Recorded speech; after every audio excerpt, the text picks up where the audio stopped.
各位同學大家好啊！今次咧，我哋嚟睇一睇我哋嗰份Postmod 卷二嘅甲部究竟係點樣做嘅先嚇。首先我哋一齊嚟睇條題目先啦嚇。題目裏邊其實有好多重要嘅資料嘅，所以大家唔可以漏咗嘅。例如一開始嘅就會同你講東區文物館將會舉辦東區文物建築導賞日，呢個係我哋講第一部分指出背景嘅部分嚟㗎。我哋成日都會講到時地人事啊咁樣嗰啲嘢啊嘛，係咪？東區文物館呢個位冇得唔提嘅，東區文物建築導賞日你又係嗰句冇得唔提嘅。然後你係要以文物保育代表李大同嘅身份去到寫一篇嘅文章，咁呢個身份咁冇嘢嘅，其實同格式有關係，你要做署名文章，即係話呢篇我哋嘅專題文章係有啲咩格式嘅咧？咁樣嚇冇嘢嘅標題嘅話一定係兩句，然後咧就加多個署名落去，咁就其實已經叫搞掂咗噶啦。然後刊登於東區文物館嘅網頁咁樣嚇，説明文物建築保育嘅意義。呢個自然啦，係我哋個主線任務嚟嘅。我哋第二、第三段嘅證物其實就係要説明意義噶啦。要記住，我哋而家要講緊嘅係以意義行先，所以啦，嗰兩段咧，你個 point 嘅頭都係應該係寫個意義係啲乜嘢嘅。呢份卷會比較舊一啲，我亦都唔係好知道佢係嚟自邊一間出版社啊乜嘢咁樣，但我睇過佢嗰個叫做所謂嘅 model answer 啦咁樣，佢好奇怪，佢係用咗裏邊嗰兩個活動咧去到做 point 頭嘅。呢一個其實即係一定唔對我哋嘅題目噶啦，咁所以佢當時都係嗰個舊卷嗰陣時，大家咧都係比較呢個烏索索一啲咁樣嘅嚇。好，我哋作為現代人咧，我哋要知道以意義作為 point 頭去到寫。到最後咧，仲有一樣嘢嘅，鼓勵大眾參與活動。呢個我成日都會咁講噶啦嚇，呢個屬於個所謂嘅額外任務啊嘛。其實佢一定有呢條咁樣嘅尾巴嘅，咁我哋唔使特別為佢做啲乜嘢，我哋只係提一句半句咁就可以啦。好快咁樣睇一睇閱讀材料先，閱讀資料一啦，咁樣佢呢個第一部分頭嗰部分嚟嘅嚇。東區文物館、東區文物建築導賞日咁樣係你嘅標題啦，咁樣為提升公眾對建築文物保育的認識，加深了解東區的歷史文化咁樣。本館即係咩啊？東區文物館，所以我 highlight 埋東區文物館啦。就算我唔 highlight 都好啊，你睇完條題目，你都知道要抄翻東區文物館啦。雖然佢只係講本館佢話呢個會喺佢嗰個網頁嗰度刊登啊嘛，但係你難保會喺其他地方轉載嘅噃，所以你最好都係寫翻東區文物館呢幾個字啦。好，然後將會推出東區文物建築導賞日，題目裏邊見過一次噶啦，呢啲唔詳細講啦嚇。讓市民了解保育文物的重要意義，呢堆嘢全部都有用嘅，因為俾我 highlight 晒啊嘛，唔係因為我 highlight 佢有用，係因為佢有用，所以 highlight 講明先啦嚇。呢啲嘢全部我哋會擺喺佢第一段指出背景嗰個部分，所以面對呢堆嘢，我哋一個字抄晒佢就係啦。抄完咗都仲係講緊第一段啫，咁正文點算呢？講正文之前，我哋再睇一睇呢個構段元素清單。我俾大家嘅正文一、正文二咧，我都有兩個好特別嘅嘢，叫如何同埋結果。呢個位咧，往往都係大家棘住咗嘅，所以我想向呢一度講一講究竟係咩意思先。喺呢個構段元素清單裏邊打個比喻啊，而家呢度有撇咖喱，然後後邊呢度有撇唔知咩。好啦，你哋個做法平時係啲乜嘢咧？就係將呢個咖喱抄低咗佢，然後將呢個唔知咩狀態嘅東西又抄埋落去，你就覺得呢咁樣你就完成咗你嘅陳述啦咁樣。但係呢一樣嘢喺 DSE 嘅邏輯裏邊係行唔通嘅。DSE 咧佢要你補充翻點解好地地一撇咖喱會變咗做咁嘅樣嘅咧？原來首先咧我哋就嚼食咗佢，咁然後咧就喺我哋嘅消化系統度行，咁最尾咧我哋就變翻做呢嚿嘢啦咁樣。DSE 其實佢要你補充翻中間嘅邏輯。補翻中間嘅過程落去嘅所以一樣咯噃。我哋睇下睇資料嘅時候，我哋應該會揾到一啲嘢，例如我哋揾到如何嘅某個部分，因為呢啲係資料裏邊或者題目裏邊會提供到嘅，佢亦都會提供一樣嘢俾你，就係最終嘅結果係啲乜嘢，好似個咖喱咁，唔知啲咩，跟住最終出嚟嘅形態就係咁嘅款咁樣。而你嘅邏輯就係話，我抄完呢堆資料，我抄完呢啲咩做法之後，我咪直接抄個結果咁咪得咯咁樣。呢個係你嘅做法，就等於你話俾我聽，嗰撇咖喱等於佢嘅最終形態。我唔知你會食啲乜嘢。好啦，但係 DSE 嘅邏輯咧就唔係咁樣嘅，你要話到俾我聽呢啲最初資料裏邊有嘅嘢發生過啲乜嘢事，然後先至會變成最終嗰個嘅結果。所以我哋會發現啦，如何呢度咧，我哋揾到兩嚿唔同嘅嘢，我哋要處理㗎。第一嚿嘢照抄嘅，以後我哋叫佢做如何 A 咁自然啦，到我哋去到做拓展啦，我哋自己腦作啦咁樣嚇，腦補翻個中間嘅過程落去嘅時候，我哋會叫做如何 B。啊，有呢個概念之後咧，咁我哋就希望可以做得好啲啦喎。好，然後我哋有如何 A、如何 B，跟住先到結果。從咁樣嘅概念出發，我哋再睇落去我哋嘅資料。哎呀，全部 show 晒俾你睇先。好啦，就係咁嘅款嘅。咁我唔慢慢讀啦嚇，咁大家自己唔記得嘅話咧，就自己撳停條片，再睇一次咁樣啦嚇。啊，我哋睇閱讀材料二啦噃，咁樣閱讀材料二裏邊咧，就真係要慢慢 𥄫 下嘅，因為佢好麻煩呢堆嘢。好，首先咧，活化建築咧，其實係一種資源浪費嚟嘅，不如拆咗啲建築佢咧，改做住宅啊，起碼可以解決一啲房屋不足嘅問題啊，咁樣。好，呢度係第二段，簡單嚟講就係第一個 point 裏邊一個為何，為何啲乜嘢咧咁樣嚇，我哋仲未知嘅，不過有人咁講。我哋永遠都係咁講噶嘛，為何係寫啲咩㗎？有人認為，blah blah blah blah blah blah blah blah blah。好，所以呢個一定會係為何嚟嘅。好，第三段嘅為何都係向呢一度，點解會咁樣咧？我哋陣間睇下。好，跟住呢個人咧就喺度講咯嚇，睇到有大量遊客到訪附近食肆同埋商店，因而大排長龍，生意好唔錯喎咁樣。呢一嚿嘢其實係為何？點解呢個仲會係為何咧？阿 Sir，你有幾多個為何啊？咁樣，咁我哋就要對比一下。我哋陣間再睇翻落去，就會明㗎啦嚇。然後啦，保育同埋傳承香城獨特歷史文化係值得支持嘅，即係話咧，我哋而家講緊去活化建築，係研究同埋傳承香城獨特嘅歷史文化。喂，咁啊簡單啦，佢都講埋俾你聽，呢個仲唔係所謂嘅意義啊？應該索到陣除啦啩，我哋應該係。於是乎咧，佢會作為一個論點咁樣去到做嘅。好啦，頭先我就話咯，喂，點解呢度又係一個為何啊？咁樣嚇，好，我哋會睇一睇先。一種活化建築係浪費資源，然後第二紅色嗰度，我哋又話俾你聽，活化建築之後啲生意好到飛起啊咁樣，所以我哋應該喺呢度揾到第二樣嘢，就係另一個意義所在。所以我哋嘅意義咧就係好鬼正嘅，真係一個咧就好非常之柏拉圖式嘅，同你講文化啊咁樣，下一樣嘢咧非常之功利主義咁同你講，哇錢啊喂咁樣，呢個就係我哋兩個嘅 point 啦。整理翻啲資訊先啦嚇，咁呢個圖片呢個圖表嘅話，又係嗰句睇唔切嘅話，自己撳停條片 cap 低佢咁樣。論點其實我哋有噶啦，第一個 point 咧，其實就已經係講緊傳承我哋咩獨特嘅歷史文化咁樣。咁但係由於我哋要慳字數咧，所以為咗寫得簡單少少咁樣啦，傳承文化啦咁樣。咁第二個 point 係啲乜嘢咧？有經濟嘅價值嘅哇，周圍大排長龍啊，好生意啊咁樣。然後活動兩嚿，妙生堂、魅力揭秘、藝文館打卡之類，記住。都係嗰句，由於題目要求我哋解釋個意義，所以我哋必須要將傳承文化同埋經濟價值擺做 point 頭，而活動只係作為一個説明嘅啫，作為一個例子咁説明。好，為何我哋喺資料裏邊我哋會抄到啦？咁樣嚇，傳承文化，為何我哋要傳承文化？因為有班友仔佢認為拆咗佢啦，解決住工問題好過啦，咁樣。經濟價值嗰度有人就認為啦喂，活化建築嘥錢啊，咪搞啦咁樣。呢啲其實都係一啲誤解嚟嘅，我哋就要解翻開呢個嘅誤解等日大家有個正確嘅理解嘅。然後咧，如何 A？如何 A 係喺資料裏邊抄出嚟，所以呢啲嘢我哋都係揾得到嘅。香城現存唯一一棟具廊柱同弧形轉角設計活化成中醫博物館呢度寫得騎呢少少是但啦嚇。呢個咧就會係呢個妙生堂嗰個嘅情況嚟嘅。咁我哋一定知道嘅，下邊佢有講噶嘛。我哋睇翻結果嗰度，活化建築有助研究香城的建築史和醫學發展史咁樣。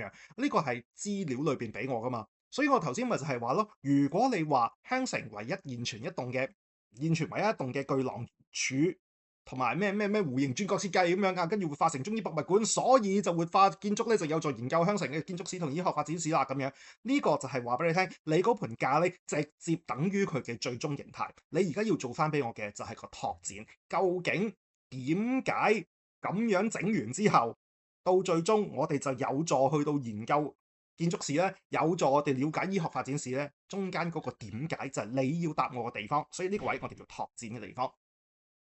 第二個 point 講緊經濟價值嘅，亦都係一樣個如何 A，我哋會抄得到出嚟嘅。不過當然，又係嗰句舊卷，所以佢係撈教少少。第二個 point 硬係就少啲嘢嘅，欣賞由舊東區警署活化而成嘅藝文館嘅古典之美，呢個係抄出嚟嘅。然後個結果一定係活化建築有助帶動地區經濟增長嘅。咁究竟中間又發生啲咩事呢？今次好奇怪，佢出得好騎呢，我哋會見到實地見證藝文館如何帶動當區經濟增長。咁當然點樣帶動咧？咁就要你補翻落去咁樣嘅呢一樣嘢，其實係啊。不過當然都亦咁講啦嚇。我哋仲有嘅就係佢活化東區警署，舊東區警署佢有古典之美呢一樣嘢，點解可以帶嚟呢一個地區經濟增長咧？呢個亦都係我哋要處理嘅地方嚟嘅。呢個先係個關鍵位啊。咁所以今次呢份卷咧，佢都係嗰句舊卷，大家未係太過知道個具體嘅玩法係啲乜嘢，但係唔緊要，我哋而家呢一套嘅處理嘅方式，我哋呢一套思維係足以幫我哋應付嘅，所以唔使擔心。好，睇第一段先。首先標題啦，然後咧就係呢一個嘅署名啦咁樣。咁我哋個標題就係要講到兩樣嘢啊嘛。我哋要講保育嘅意義係啲乜啊嘛。第二，我哋又要呢個鼓勵啲人嚟參加呢個文物導賞日啊嘛。咁擺翻佢出嚟咯。第二，好嘅標題，除咗要講到你全篇文章想講啲乜之外，佢裏邊提過要押韻，押韻即係要兩句啦。咁你咪寫兩句咯。好，唔搞咁多嘢啦，我哋直接嚟睇下第一段應該寫啲乜嘢先嚇。第一步指出背景先嚇。咪就抄翻我頭先講嗰堆嘢題目嚟啊嘛，題目同埋呢個資料一開始嗰堆嘢啊嘛，咁慢慢講啦。然後內容介紹，記住內容介紹係要講清楚你將會寫啲乜嘢，其實係以下會為大家説明文物保育嘅意義，咁希望鼓勵大家參加導賞日嘅活動，呢個咧係呢個叫做額外任務嚟嘅。最終啦，探索東區與別不同之美，呢個就係你愛東區啊，你好愛呢個社區啊咁樣，咁呢個就叫反映情意啦咁樣嚇。然後正文咯，又係啦，攞住個剔剔表我哋喺度做咯。首先要俾個 point 我先。頭先我哋講咗個 point，一定係要寫意義嘅。首先，文物建築保育有助推廣本地文化。咁其實你大概講到呢個概念就可以啦。咁啲具體用字冇乜所謂嘅。咁當然啦，呢個位我冇得俾你剔嘅。即係如果你話你寫 point 頭你都唔知嘅話，咁真係冇得講啊。好。首先有人咧就認為活化建築改造住宅啦解決呢個土地問題好過啦咁樣。咁當然呢個我哋會認為佢呢個睇法係錯嘅。由於有錯嘅睇法，所以我哋就要幫佢解決啦。呢個係個為何嚟噶？跟住落嚟咯，我哋就有啲嘢可以抄係嘛？導賞日裏邊有妙生堂魅力揭秘活動，我再三強調提醒大家將嗰個活動個名加翻個引號落去，等改卷嗰個可以一眼就見到就剔咗你。尤其是啲同學啲字樣衰嘅時候咧，就更加需要呢一招。至於妙生堂呢3個字啦，佢本身有引號，唯有啦你就加翻將佢變做雙引號，引號裏邊嘅引號要雙引號咁用啊。照抄啦，會做啲咩啊？帶領大家參觀妙生堂啦，觀察呢個香城唯一現存嘅具有廊柱同埋弧形轉角設計嘅大樓啦，咁樣。好，呢個係我哋抄落去嘅，呢個佢個活動會做嘅嘢，跟住發生啲乜嘢事先至會變成我哋想要嘅結果啊？咁樣冇噶，字數所限，你唔會寫到好多嘢嘅。親身了解呢個係第一個位，我淨係講俾你聽嘅啫嚇。所以咧，如果你係冇我冇再蘇到出嚟，冇強調呢啲位啦咁樣，但我淨係講所以希望大家真係聽下。親身了解呢個係第一，永遠都係咁寫落去嘅。我哋無論係做緊啲咩都好啦，我哋都嘗試下寫咗親身了解落去先。OK，然後第二樣嘢再拓展嘅就係，喂，我哋要點樣去到咩？有啲咩咁多特色啊？有啲咩咁智慧啊？有啲咩香城建築史啊？咁嗰啲嘢，中間有啲咩俾我哋要知啊？喺實用嘅同時，適應香城嘅氣候。好啦，所以呢個我哋就叫做有個基本嘅拓展喺度。呢啲全部都係基本嚟嘅啫，講明先啦嚇。因為其實佢俾嘅資料你要抄落去嘅嘢實在太過多，都係嗰句舊卷唔係太過 make sense，有少少啲嘢。個結果係啲乜嘢啊？發現香城建築嘅特色同埋智慧，了解香城建築史。呢個香城建築史呢一樣嘢，尤其是佢係我哋嘅資料俾我哋嘅，所以佢係一個結果嚟嘅。咁我哋咪就係話要補充翻啦。我哋去妙生堂，我哋就可以了解香城建築史啦。你要話翻俾我聽，中間發生了什麼事，就係咁樣嘅意思。所以剔埋個結果佢搞掂。好，未完嘅，因為我哋仲有個活動，仲有其他嘢要講嘅，又可以踏足妙生堂活化為活化為二城添，多咗個字啊，活化二城嘅中醫博物館咁樣嚇，呢個又係嗰句喺資料裏邊抄出嚟嘅，但係我哋已經字數已經去到上限啦，唯有我哋好簡短咁樣講。佢踏入咗中醫博物館，將會發生啲咩事？就係有一個導賞員會話俾你聽香城醫學發展史。其實我哋斷估都估到嘅，妙生堂呢個名係一間乜嘢嘅機構啊？最初會係咁啊，不外乎都係啲藥方啦，甚至係醫局啦，一啲咁樣嘅東西嚟㗎，其實係啊。好咁，所以呢度啦，我哋基本上都已經有啡色加埋呢一個嘅暗黃色，暗黃色其實係我哋所謂嘅拓展嘅部分，呢個如何 B 嘅部分嚟嘅。咁所以呢兩樣嘢咧，我哋都出現咗。咁至於聽導賞員講解香城醫學發展史，咁我哋冇理由夾硬聽完佢之後，我哋就明白香城醫學發展史啦。咁樣我哋冇理由咁傻噶嘛。咁所以呢度佢既係一個如何嘅拓展，即係如何 B，亦都係一個結果嚟嘅。然後咁其傳承嘅意義咧就無可替代嘅嚇，咁叫做去到做翻個扣連啦嚇，咁扣連翻我哋呢一個嘅香城嗰個嘅文物咩文物館咁樣啊嘛，係嘛？我哋嗰個文物其實就係要講到文化傳承嘅問題嚟噶嘛，咁所以叫做扣連翻我哋嗰個嘅機構。第三段正文二咯噃，咁又係翻個表出嚟先嚇。point 頭記住一定係要寫意義嘅。有文物建築保育可以促進經濟，然後先至開始寫為何有班友仔認為咪搞埋晒啲咁嘅嘢啦，浪費啲資源咁樣然後咧你就要講咯噃，我哋呢一個嘅保育會做啲乜嘢？保育裏邊有一個活動叫做藝文館參加，藝文館打卡之旅。藝文館由舊東區警署活化而成抄出嚟嘅呢度，好啦，咁點解呢個活化咗之後就可以帶嚟經濟利益啊？咁樣呢度就係要我哋去到做拓展嘅地方，所以如何 B 咯噃？實地了解其古典建築美學。咁佢裏邊講嘛，會有古典建築之美啊嘛，咁又係嗰句，咁我哋可以點啫？我哋字數所限，我哋唯有就係佢實地了解咯，實地體會咯，再唔係我哋會寫然後咧就會明白到佢成為香城地標嘅理由啦。咁呢啲都係我哋拓展出嚟嘅啫，其實個資料裏邊冇嘅。咁但係佢既然係美啦，既然咁多人嚟打卡啦，即係話佢係一個地標啦，呢啲係我哋個合理嘅推測嚟嘅。好，咁我哋仲記得嘅。第二樣嘢，活化後嘅藝文館成日都會有不同嘅文藝活動。頭先咧，我咪將另一個嘅拓展，即係我哋喺講呢段嘅時候我哋咪有個拓展 B 嘅，同埋拓展 B，如何 B 嗰個拓展嘅位，我哋咪有嚿咁樣嘅東西咁樣噶嘛？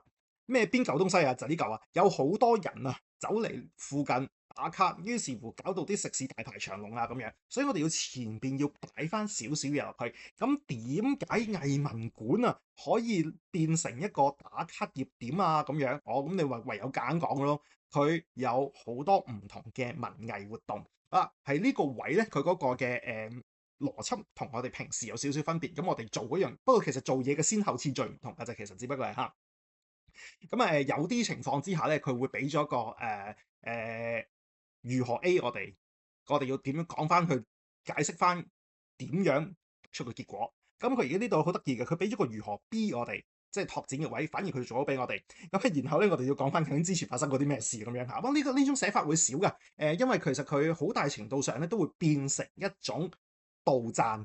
咁所以真正 DSE 其實佢唔會咁問嘅都係嗰句舊卷呢隻係當時大家未太過掌握個玩法所以啦，暗黃色加啡色都有啦咁樣，所以呢個係如何嚟噶？如何搞掂咗啦？個結果係啲乜嘢咧？咁樣由此可見，文物保育係經濟發展嘅另一出路。咁呢個咪就係結果咯，有錢咯咁樣嚇。對香城咧有現實嘅意義嘅咁樣嚇。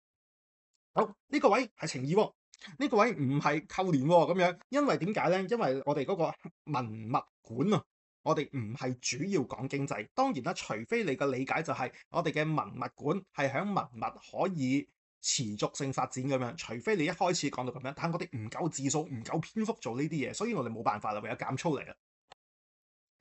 好，然後正文未完。總括而言啊，對唔住，我打錯字啊，即係呢個冇理由係正文嘅，係啊，呢個第四段其實已經結束啦，我打錯字啊，講明先啦嚇，係，所以睇下右手邊嗰個嘅剔剔表，其實佢係個結語嚟嘅。綜合而言，文物建築保育可以推廣文化，又有經濟價值啊！推廣文化、經濟價值其實咪就係我哋頭先嗰兩個 point 咯。呢個所以我哋講總括全文嘅時候咧，要將佢重複一次咁就可以啦。對香城有巨大而正面嘅意義嘅。然後第二步應該要做額外嘅任務嘅。所以咪希望大家踴躍參加東區文物建築導賞日，我又打錯字，係導賞唔係導賞啊。然後呢個叫呼應咗題目，佢叫我哋噶嘛，不斷去到呼籲人哋去參加啊嘛，係咪啊？然後咧第三樣嘢啦，就係寄望實現理想呢一個位咧，係大家都唔記得做嘅啊！大家都趕住收工喎，款我哋要寄望一個理想可以實現，邊個嘅理想？理想唔係乜嘢理想，係誰的理想嘅問題。